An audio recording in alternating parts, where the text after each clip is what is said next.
kita berdoa terlebih dahulu agar selalu diberi kemudahan, kelancaran, dan kepahaman.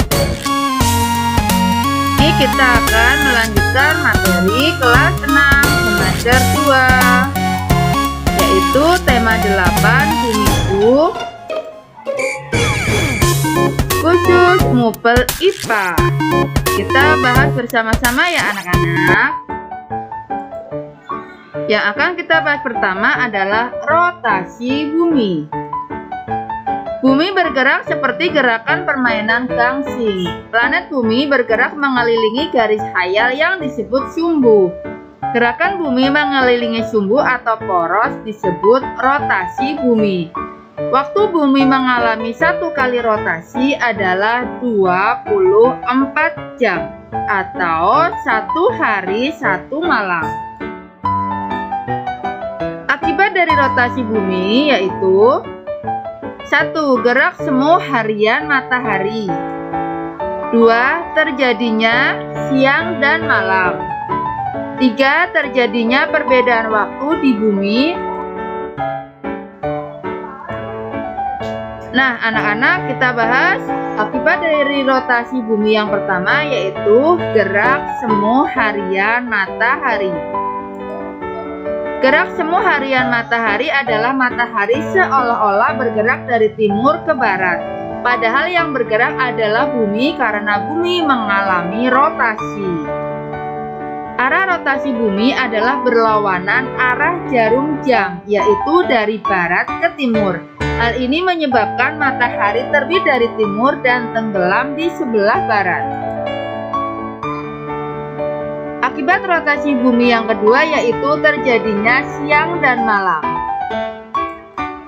Ketika bumi berotasi, daerah-daerah di bumi yang terkena sinar matahari mengalami siang dan daerah yang tidak terkena matahari mengalami malam. Akibat rotasi bumi yang ketiga yaitu terjadinya perbedaan waktu di bumi.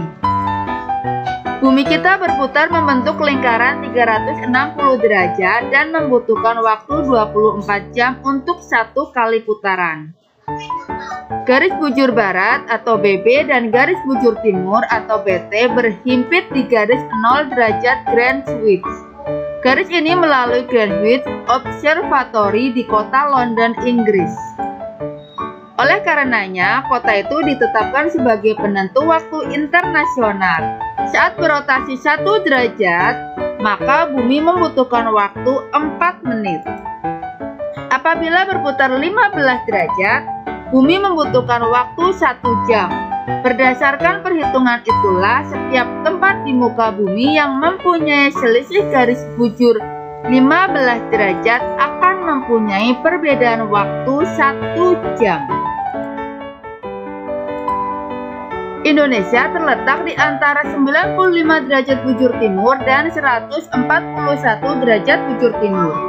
Artinya, panjang wilayah Indonesia adalah 46 derajat.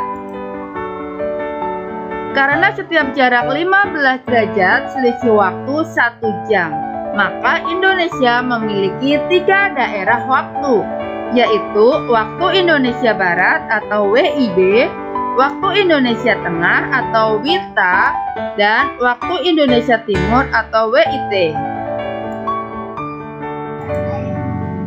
Pembagian waktu di Indonesia.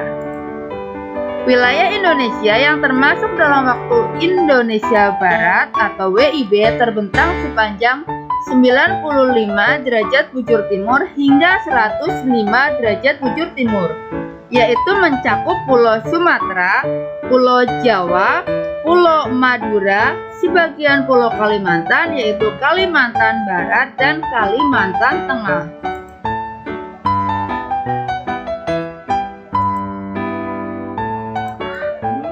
B. Waktu Indonesia Tengah atau WITA.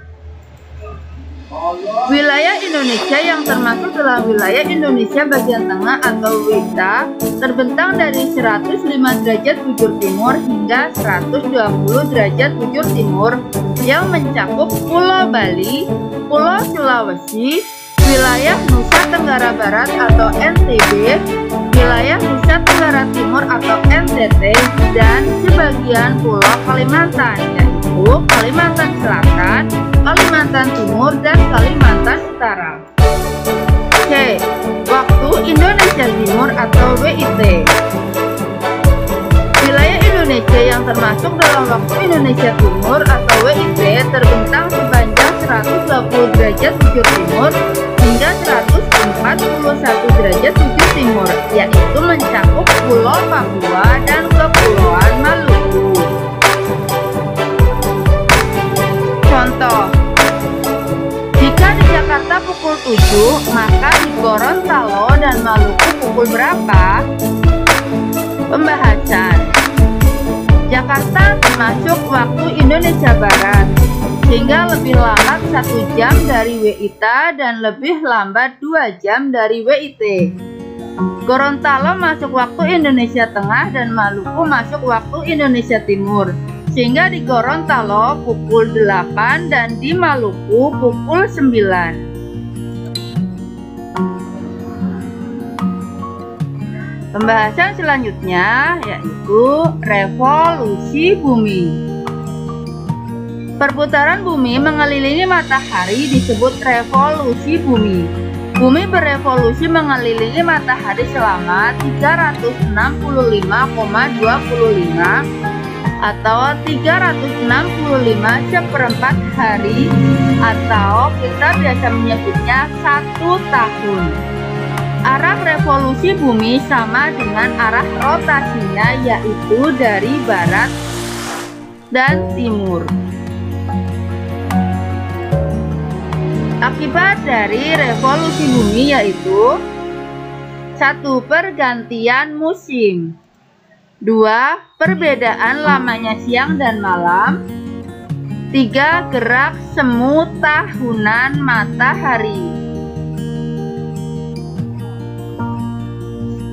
Akibat dari revolusi bumi yang pertama yaitu pergantian musim.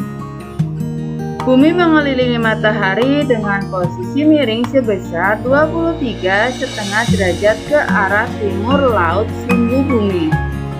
Posisi ini menyebabkan terjadinya pergantian musim. Ketika kutub selatan bumi condong ke matahari, belahan bumi selatan bertambah dekat dengan matahari. Hal ini menyebabkan belahan bumi selatan mengalami musim panas. Pada saat yang sama, belahan bumi utara semakin jauh dari matahari.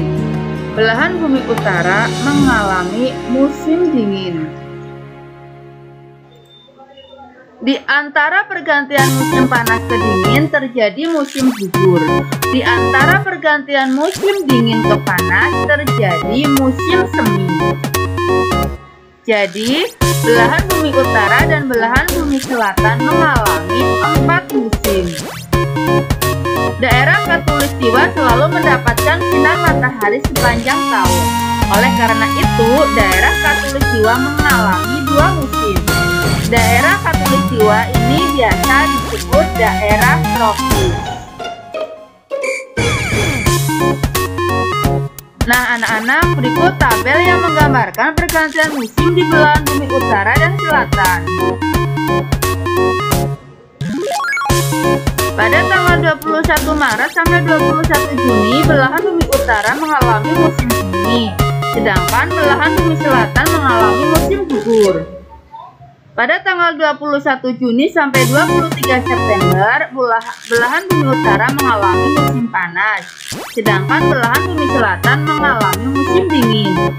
Tanggal 23 September sampai 21 Desember, belahan bumi utara mengalami musim gugur dan belahan bumi selatan mengalami musim semi. Tanggal 21 Desember sampai 21 Maret, belahan bumi utara mengalami musim dingin, sedangkan belahan bumi selatan mengalami musim panas.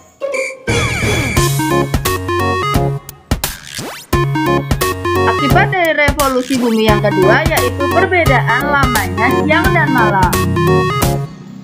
Di Indonesia, panjangnya siang dan malam selalu sama sepanjang tahun. Akan tetapi, lain halnya dengan belahan bumi utara dan selatan.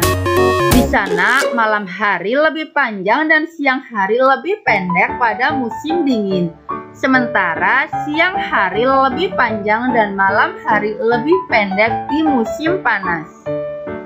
Kalian bisa lihat tabel tentang perbedaan lamanya siang dan malam di belahan bumi utara dan belahan bumi selatan berikut ini.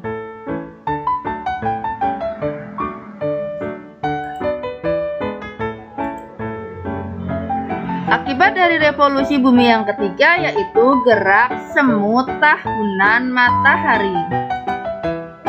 Di belahan bumi utara dan selatan, matahari tampak terbit di tempat yang berbeda dalam waktu tertentu sepanjang tahun. Gerakan matahari ini disebut gerak semu tahunan matahari.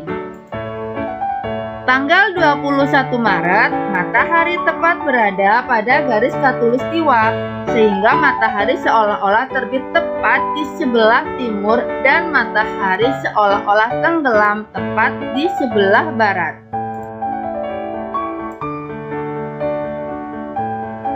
Gerak semu tahunan matahari. Pada tanggal 21 Juni, matahari tampak berada pada 23,5 derajat lintang utara, sehingga matahari seolah-olah terbit agak sedikit bergeser ke utara. Tanggal 23 September, matahari tampak kembali berada pada garis khatulistiwa. Tanggal 22 Desember, matahari tampak berada pada 23,5 derajat lintang selatan, sehingga seolah-olah terbit agak sedikit bergeser ke selatan. Selanjutnya, kita bahas tentang gerakan bulan. Apa saja gerakan bulan? Yang pertama adalah rotasi bulan. Sama halnya bumi dan planet lainnya, bulan juga berputar pada porosnya atau berotasi. Waktu yang diperlukan bulan untuk melakukan satu kali rotasi sama dengan waktu yang diperlukan bulan untuk berevolusi mengelilingi bumi.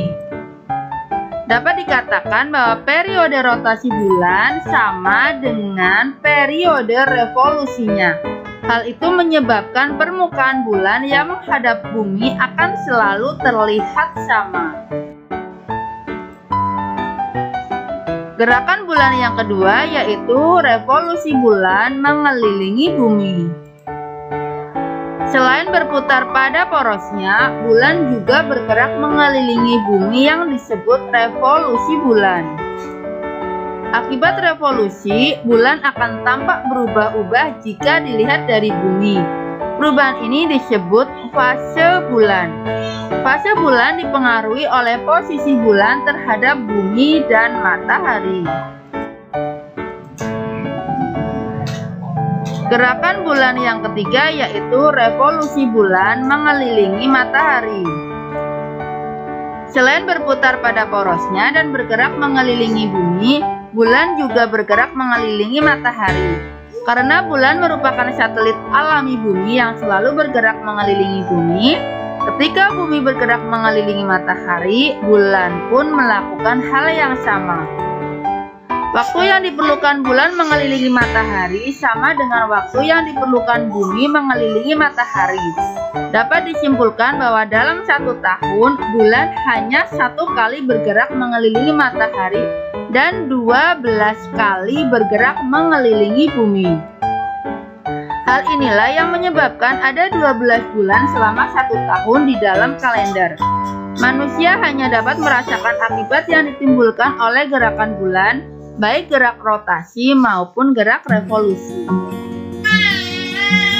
Berikut akibat-akibat dari gerakan bulan. 1. Adanya fase-fase bulan. 2. Terjadinya pasang surut air laut. 3. Terjadinya gerhana. 4. Permukaan bulan yang terlihat dari bumi selalu sama.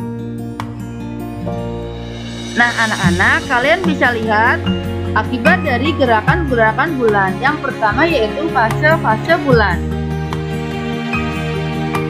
Keterangan dalam gambar 1 adalah bulan mati, 2 bulan sabit yaitu hari keempat, 3 bulan paruh yaitu hari ke-8, 4 bulan cembung yaitu hari ke-11, 5 bulan purnama atau bulan penuh hari ke-14, 6 bulan cembung hari ke-17, 7 bulan paruh hari ke-21, 8 bulan sabit hari ke-25.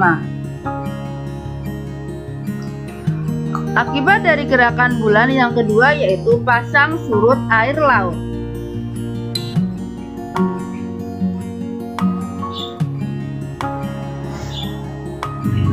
Akibat gerakan bulan yang ketiga yaitu terjadinya gerhana.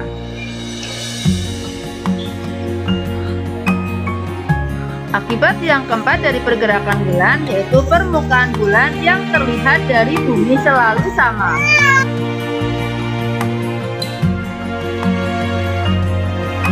Selanjutnya kita bahas gerhana matahari. Gerhana matahari terjadi pada siang hari ketika bulan baru atau bulan mati. Gerhana matahari terjadi ketika bulan, bumi, dan matahari dalam satu garis lurus. Kedudukan bulan berada di antara bumi dan matahari. Kedudukan tersebut menyebabkan cahaya matahari ke bumi terhalang oleh bulan. Karena terhalang oleh bulan, keadaan yang terang berangsur-angsur menjadi gelap. Saat terjadi gerhana matahari, bayangan bulan akan menutupi bumi. Oleh karena bulan lebih kecil daripada bumi, hanya sebagian tempat saja yang mengalami gerhana matahari. Ada 3 jenis gerhana matahari, yaitu gerhana matahari total, gerhana matahari sebagian, dan gerhana matahari cincin. Kita bahas yang pertama, gerhana matahari total. Kalian bisa lihat gambar gerhana matahari total berikut ini.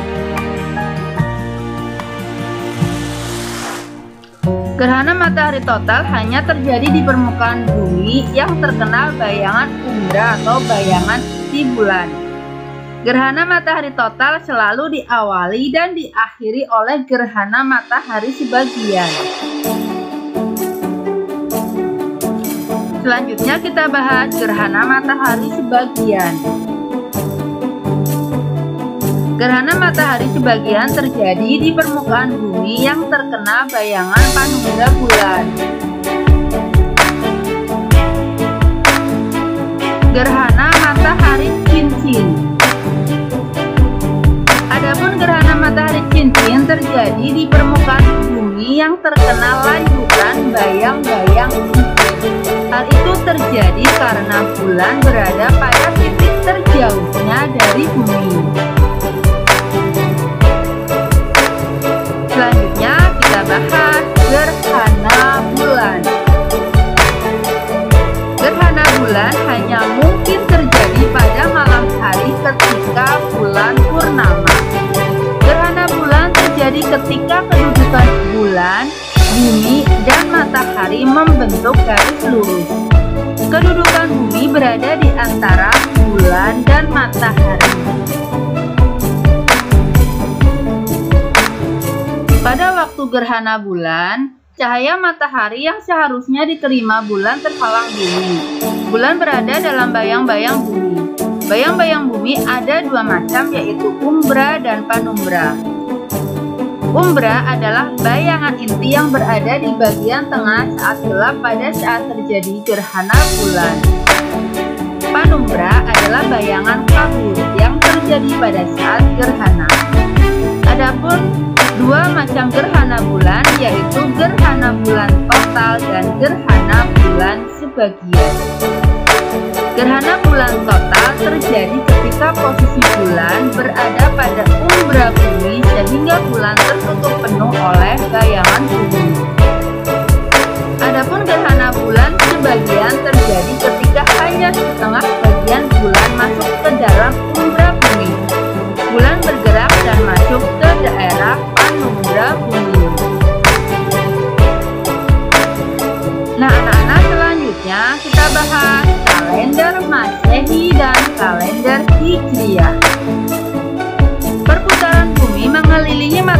atau revolusi bumi dan perputaran bulan mengelilingi bumi atau revolusi bulan digunakan untuk menentukan tahun Masehi dan tahun Hijriah.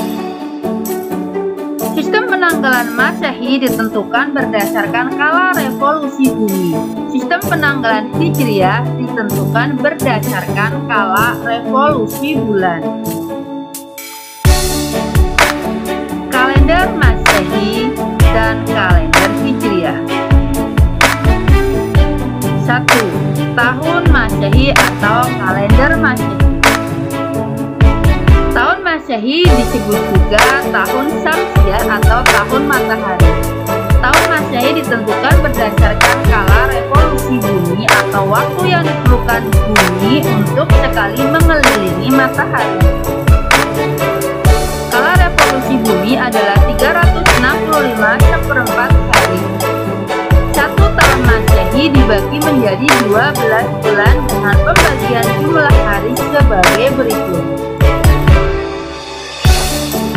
Januari 31 hari, Februari 28 atau 29 hari, Maret 31 hari, April 30 hari, Mei 31 hari, Juni 30 hari, Juli 31 hari, Agustus 31 hari, September 30 hari, Oktober 31 hari, November 30 hari, dan Desember 31 hari.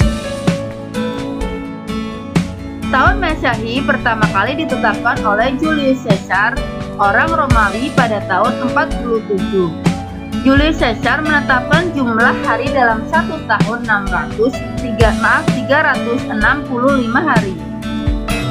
Berdasarkan kala revolusi bumi, satu tahun sama dengan 365/4 hari. Sisa 1/4 hari dari setiap tahun dikumpulkan sehingga setelah 4 tahun akan terkumpul menjadi 1 hari. Jadi setiap 4 tahun sekali, jumlah hari dalam 1 tahun adalah 366 hari dan disebut tahun Kabisat. Tahun Kabisat adalah tahun bilangannya habis dibagi 4. Misalnya tahun 2000, 2004, dan 2008. Berdasarkan perhitungan yang lebih teliti, kala revolusi bumi adalah selama 365 hari, 5 jam, 48 menit. 2. Tahun Hijriah. Tahun Hijriah juga disebut tahun Komariah atau tahun bulan. Tahun Hijriah ditentukan berdasarkan kala revolusi bulan atau waktu yang diperlukan bulan untuk sekali mengelilingi bumi. Kala revolusi bulan adalah 29,5 atau 29,5 hari. Sehingga jumlah hari dalam satu tahun adalah 29,5 hari kali 12 sama dengan 354 hari. Satu tahun Hijriah dibagi menjadi 12 bulan dengan pembagian jumlah hari sebagai berikut. Muharram 29 hari, Safar 30 hari, Rabiul Awal 29 hari, Rabiul Akhir 30 hari, Jumadil Awal 29 hari, Jumadil Akhir 30 hari. Rajab 29 hari, Sya'ban 30 hari, Ramadan 30 hari, Syawal 30 hari, Zulkaidah 29 hari, dan Zulhijjah adalah 29 atau 30 hari.